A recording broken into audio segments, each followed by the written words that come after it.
the National Hockey League, where stars keep shining as Connor McDavid and Nathan MacKinnon are battling for the Hart Trophy, while Austin Matthews is on the hunt for 70 goals in a single season.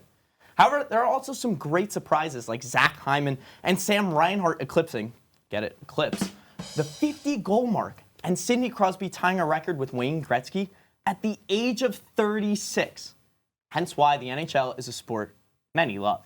Welcome back to Penn State Sports Night. I'm your host, Tim Rogers. And I'm joined alongside my good friends and partners here, and Josh Bartosik and Anthony Desher. And with all of these storylines that we have, guys, there's one that matters the most, and that's right here. The race to the Eastern Conference playoffs. And it's the third seed in the Metropolitan Division, as well as the final wild card. Tampa Bay already clinching. They might jump up a little bit, maybe go ahead of Toronto. I know Toronto and Pittsburgh are playing at the time that we are recording this. Desher, I'm going to bring it to you first. Who is going to be these final two spots and why? Well, you wouldn't believe me if I said this a month ago, but I really think it's the Islanders spot in the Metro. Just the way they've been playing recently. They have those games in hands over the other teams in the Metro. They're playing the Rangers twice, so far down the stretch right now. But they play them well. They're a division rival. They do well against those teams. Really, anything can happen. And I know they've lost their last 3 games against the Rangers, but, they're playing good. They finally beat Nashville. I mean, that's something Islanders fans were loving right now, and I think they can really do it. It's just with the Islanders, I had so much doubt for them. I didn't know if Patrick Waugh would be able to get this team back. I thought they were left for dead. I didn't know. Those overtime losses, though, really keeping them in it. Yeah, and I mean, look, you talked about the Islanders. You talk about the coaching change. That sparked the team almost a little bit. Josh, do you also have the Islanders making the playoffs? Shockingly, I do. And here's why. You talk about that Nashville game. The Islanders are a team that's similar to the Rangers. That's why they play them so close. In that when it comes down to playoffs, what's going to win you those games? Goaltending steals you games. It steals you series. And I hate to say this because I hate talking nice about your Islanders, Tim. But Ilya Sorokin is one of, if not the best goaltender in the National Hockey League. And that is now on record. I've said that. That is now against me for the rest of my life. But it is. And then you have a guy like Semyon Varlamov who pitched a 30-plus save shutout against Nashville just the other day. So they have one of the best goaltending tandems alongside the Rangers. I think they split that Rangers series. And then we'll talk a little bit more about those wild card teams because they're going to be a bit interesting. But I think the Islanders in this spot, you mentioned those games in hand, those are crucial at this junction of the season. I think they sneak into that third Metro spot. Yeah, I have to agree with you guys. I think it all depends when any sport, it depends on how you're playing at the moment. And right now, the Islanders are playing their best hockey. Josh, you talked about it. Semyon Varlamov had a 41-save shutout against Nashville. Do you see, and this is a question for both of you, if the Islanders do happen to get in, they would be looking to face the Carolina Hurricanes? Josh, I know that's your team, so I'll let you answer this one first. Do they have a chance of making noise in the playoffs? I mean, if you mean by making noise, making another 6-game series, sure. I mean, look, yes, they have, obviously last year's series is on the back of their mind, but there's one thing that's different that really makes this series not as close as last year's is that one of these teams got significantly better at the deadline and in the offseason, and the other team did jack squat. And yes, the Islanders are going to find a way back into the playoffs, but at maybe, 87, 88 points in that third Metro spot. So versus a team like Carolina that's fighting for the top of the Metro, and they got Jake Gensel, who's got over 20 points in 13 games. Evgeny Kuznetsov's been great. They have a very good goaltending tandem as of now. We'll have to see how the playoffs come. And I do think that's going to be close. I think we'll probably see a lot more of what we saw last year with, was it 4 straight or 3 overtime games in that series? And, I love when my blood pressure gets that high. I mean, I love the fact that, I can feel my heart beating out of my chest and that I can have him FaceTime me from UBS Arena when Matt Martin scores another playoff goal. But that was pretty awesome.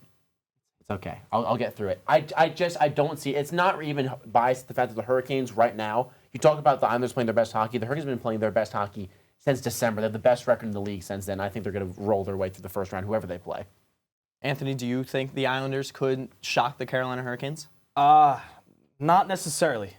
I know what the Islanders have done. Bo Horvat, tremendous player. Brock Nelson, tremendous player. Matt Barzal, great. Obviously, that tandem is pretty good. But like you said, Josh, Jake Gensel being at it at the deadline takes this team to a whole nother level. And they're getting that goaltending they were lacking at the beginning of the season. Freddie Anderson is back. from his blood clot issue, and he's playing phenomenal ever since he returned. That's not something that you can easily come back from. That's something that takes time. But he just came right in, and it's like he never left. I know you got Sebastian Aho. He's on my fantasy team. He's doing wonders right now, even though I lost the championship. But that's just a team that I enjoy watching them so much. And seeing that top 6 go to work every other night is just something that I don't think I can really ever miss. Yeah, I will say one thing, though, before we move on to the wild card, is that, Tim, we were kind of talking about a few days ago, is that the Hurricanes have everything to prove in this postseason. They're losing so many contracts, so many players. They're going to lose a few. Marty Natchez has already been rumored to be out the door by the time July 1st comes around. Islanders have got nothing to prove. They got nothing to lose.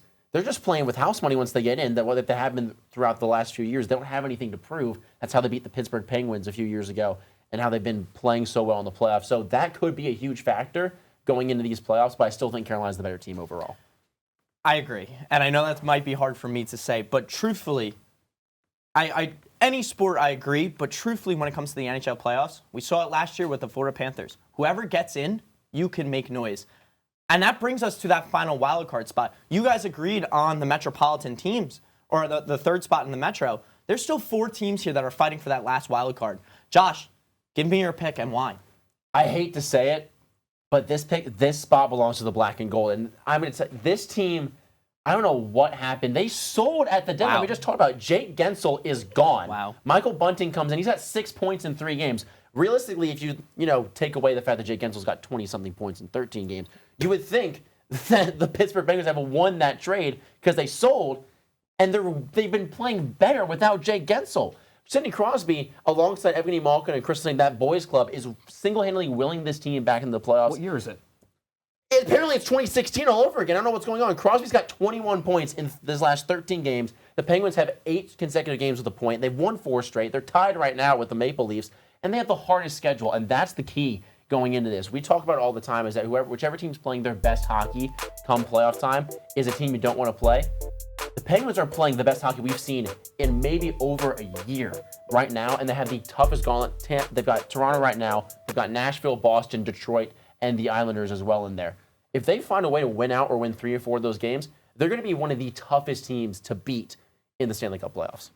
Yeah, and, I alluded to it in the intro about Sidney Crosby, 19 consecutive seasons as a point-per-game player. At 36 years old to still be doing this and carrying a franchise makes no sense to me, but he deserves all the credit in the world for keeping the Penguins in this conversation. Anthony, do you agree with Josh on this one? No, I Ooh, don't. why? You see, I like this red wheel, this red wing wheel. It's classic. The Red Wings, I like them a lot. I thought I was a little scared of them. I didn't think they would make it. They would, continue this little schneid of these consecutive playoff years missing with that little losing streak they had. But who's their goalie? Alex Lyon, the savior, doing it again for a second straight year? This guy is insane. And I really think that Hockey Town is going to get their fun back. They're going to get those playoff games back. Because this team in orange and black, the one that's matching my suit, in a playoff position since the beginning of the calendar year. I don't know if it's because they're young or they're running out of gas. I don't know what they're doing. I don't know what they will do. But man, it does hurt me. It's okay, buddy. To watch this team every night. Okay. Hi, Tim. Yeah, they the Flyers have really had that since, as you mentioned, the beginning of the season. But Detroit, I also think, is a good shout. And especially since they got Dylan Larkin back, I think that's where you're going to see them be able to maybe sneak into that wild card spot. So, Anthony, I am going to agree with you on this one. I do think Detroit will take that final spot because one factor and one factor only, Patrick Kane. He loves playoff time, and he loves to score the big-time goals when it matters most with the heartbreaker. That's Patrick Kane, and that's why I think Detroit will do it. But sadly, that is all the time we have today. But although it is all the time we have for today, the NHL action, it's not stopping anytime soon. So be sure to comment down below which teams you think will squeak into the playoffs, as well as if Josh, Anthony, and I aren't the brightest when it comes to our takes. But that's all for this edition of Penn State Sports Night. For Josh Bartosik and Anthony Desher, I'm Tim Rogers saying thank you and have a great rest of your day. Hey everybody, thanks for tuning into this edition of Penn State Sports Night. For more content like this, be sure to subscribe to our YouTube channel, give us a like, and follow our socials down below. And as always, we are Penn State Sports Night.